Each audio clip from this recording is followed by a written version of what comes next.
আছো? একটা কথা কতগুলো হয়েছে এখন ঘুমিয়ে যাই।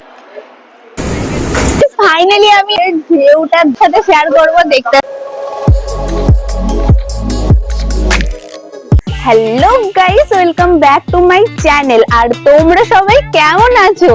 তো আজকের ভিডিও টপিকটা কি হতে চলেছে সেটা তো তোমরা এখন বুঝতে পেরে গিয়েছো। আমি রয়েছি বিষ্ণুপুর স্টেশনে। তো এখন ফার্স্টে আমরা যাব খড়গপুর স্টেশন। তো ওখান থেকে মেন পুরী যাওয়ার জন্য ট্রেন ধরবো। চলো বিষ্ণুপুর স্টেশনের একটা কথা শেয়ার করা যাক। এটা হলো মা শারদার মন্দির, আর এখানে মা শারদা আসতেন, অপেক্ষা করতেন। তো দেখতেই পাচ্ছ, সেই জন্য এখানে একটা মন্দিরও তৈরি করা হয়েছে। আর দেখো দেখো আমাদের একবার লাগেজ কতগুলো হয়েছে, দেখো এগুলো রয়েছে, সঙ্গে আরো রয়েছে। কি বলবো, এত সব জিনিসপত্র নিয়ে যেতে হবে। তো চলো এখন ট্রেনের জন্য অপেক্ষা করা যাক।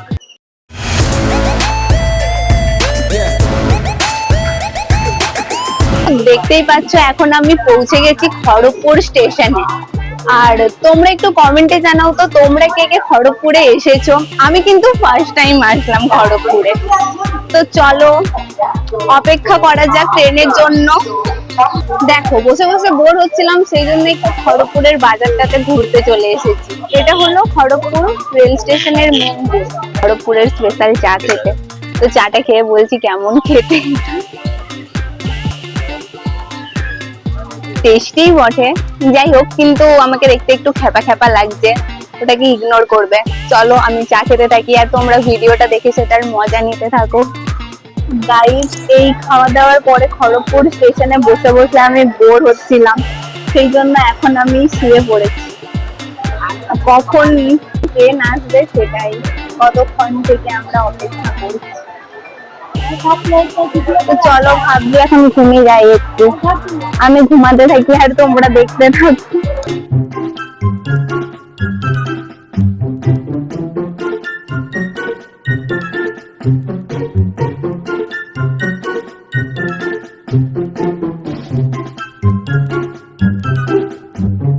2000 years later.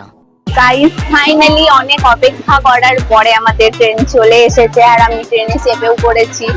আর এখন 11:30 বাজছে। যেতে যেতে তো আমাদের আশা করছি মানে বিকেল হয়ে যাবে। তো এতক্ষণ আমি ট্রেনে কি করব ওটাই আমি ভাবছি।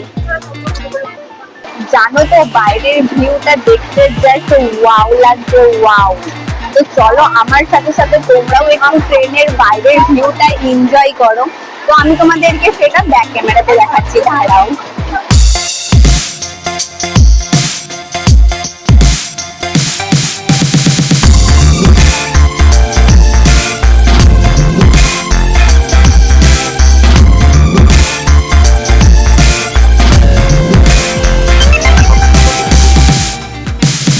ফাইনালি আমি পৌঁছে গেলাম তবে পুরী স্টেশনে। আর এই স্টেশনে আসতে আসতে আমার অবস্থা দেখো কি হয়েছে, একদম গরমে তো অবস্থা খারাপই হয়ে গিয়েছে। আর সত্যি বলতে পুরী স্টেশনে কিন্তু প্রচন্ড পরিমাণে ভিড় ছিল। তো গাইস, দেখতেই পাচ্ছ এখন আমরা হোটেলে চলে এসেছি অনেক কষ্টের পর এত ভিড়ের মধ্যে।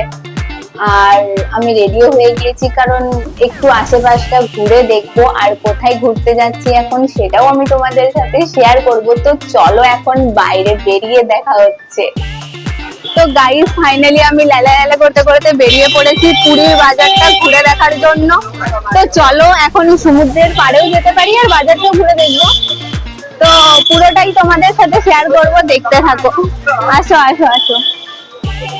মার্কেটে কিন্তু এখানে বেশ ভালোই ভিড় থাকে। দেখো এত ঘোরাঘুরি করেছি, সেই জন্য অনেক খিদে পেয়ে গেছে। সেই জন্য এখন আমরা চলে এসেছি একটু হোটেলে খেতে।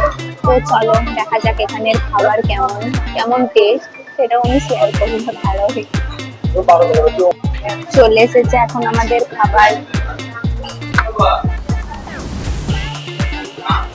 খাবারের টেস্ট এখানে ঠিকঠাকই আছে। তো গাইস, ফাইনালি আমি আমার নিজের গন্তব্যস্থলে চলে এসেছি। হ্যাঁ, এখন আমি রয়েছি পুরীর সমুদ্রের পাড়ে। দেখতেই পাচ্ছ সমুদ্রের ঢেউগুলো এত সুন্দর লাগছে। তো চলো এখন আমি তো ওখানেই যেতে চলেছি। চলো চলো জলদি জলদি আসো। সামনে থেকে একবার সমুদ্রের ঢেউটা দেখো, আর ঢেউয়ের শব্দটা যদি শোনা যাচ্ছে শুনো, দেখতে আর শুনতে এত সুন্দর লাগছে না। আজকের ব্লগটা এই পর্যন্তই। তো তোমাদের কেমন লাগলো পুরীর সমুদ্র সেটা একটু কমেন্টে জানাও, আর তোমরা কে কতবার এখানে এসেছো সেটাও কিন্তু কমেন্টে জানাও। আমি কিন্তু ফার্স্ট টাইম আসলাম। আর হ্যাঁ, চ্যানেলে নতুন হয়ে থাকলে চ্যানেলটাকে জলদি জলদি সাবস্ক্রাইব করে বেল আইকনটাকে ক্লিক করে নাও, যাতে আমার নতুন নতুন ভিডিওর আপডেট তোমার কাছে সবার আগে যায়। তো চলো আজকে এখানেই, বাই, টেক কেয়ার।